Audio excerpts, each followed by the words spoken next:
ഒരു ഫംഗ്ഷൻ നടക്കാണെന്നറിയാം. നടക്കട്ടെ. ഞാനൊരു കാര്യം മൂപ്പരോട് പറഞ്ഞിട്ട് പോവാം. എന്താടാ നിനക്ക് പറയാനുള്ളത്? പറഞ്ഞിട്ട് പോടാ. നമുക്കൊന്ന് മാറിയെന്ന് സംസാരിച്ചൂടെ? നീ പറയടാ. മാമന് ചേർന്ന് അനന്തരവൻ ഇവരെ ഇരട്ടപ്പെട്ടതാ. അതെ, നിങ്ങളുടെ ബാങ്ക് അറ്റാച്ച് ചെയ്ത എന്റെ തറവാട് എനിക്ക് തിരിച്ചു വേണം. ബാങ്കിന് വേണ്ടത് പണമല്ലേ? അത് ലേലത്ത് വെക്കണം. നഷ്ടപ്പെട്ട ഉടമസ്ഥനെ തിരിച്ചെടുക്കാൻ അതൊരു അവസരമല്ലേ? അതല്ലേ അതിന്റെ ഒരു ന്യായം.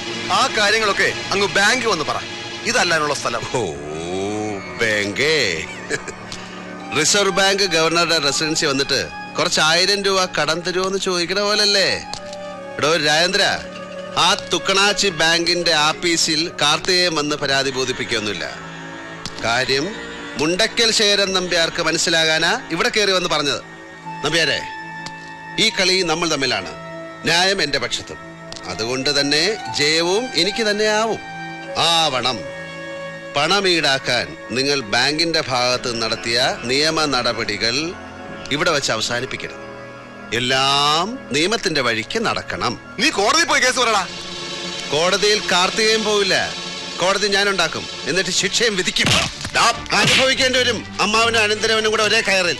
മോനെ സവാരി ഗിരിഗിരി, തോർത്തുമുണ്ട് നിവർത്തി തോട്ടിലെ വെള്ളത്തിൽ മാമനും മോനും കൂടെ പരൽമീനുകളെ പിടിച്ച് കളിച്ചിട്ടുണ്ടാവും. ആ ഈരിഴ തോർത്ത് വിരിച്ചാൽ ശ്രാവിനെ കിട്ടുമെന്ന് വിചാരിച്ച് വെറുതെ നനയണ്ടോ? ഇത് കാർത്തികേയനാ. Yes mister SP. തൊഴിലെ നക്ഷത്രങ്ങളും IPS എന്ന 3 അക്ഷരവും നെല്ലളന്നോ പാടം തീരെഴുതിയോ വാങ്ങിയതല്ലെങ്കിൽ നിങ്ങൾക്ക് കോമൺ സെൻസ് കാണും. പറഞ്ഞു കൊടുക്ക അമ്മായിയപ്പനാകാൻ പോകുന്ന ആളോട്. ഇല്ലെങ്കിൽ ഇന്ന് ഉറപ്പിച്ച കല്യാണം പിന്നെയും നീളും 1 കൊല്ലം. പെണ്ണിന്റെ അച്ഛന്റെ ആണ്ടുബലി കഴിഞ്ഞ് മംഗളകർമ്മങ്ങൾ നടത്താൻ പാടുള്ളൂ എന്നൊരു നാട്ടു നടപ്പുണ്ട്. മിസ്റ്റർ SP, എന്റെ പ്രശ്നം ജെനുവിനാണ്.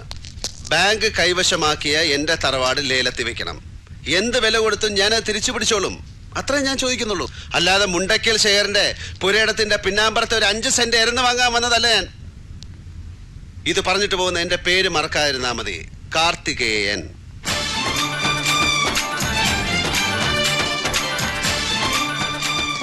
ഈ കളി ഞാൻ ജയിക്കാൻ വേണ്ടി മാത്രം കളിക്കുന്നതാണ്.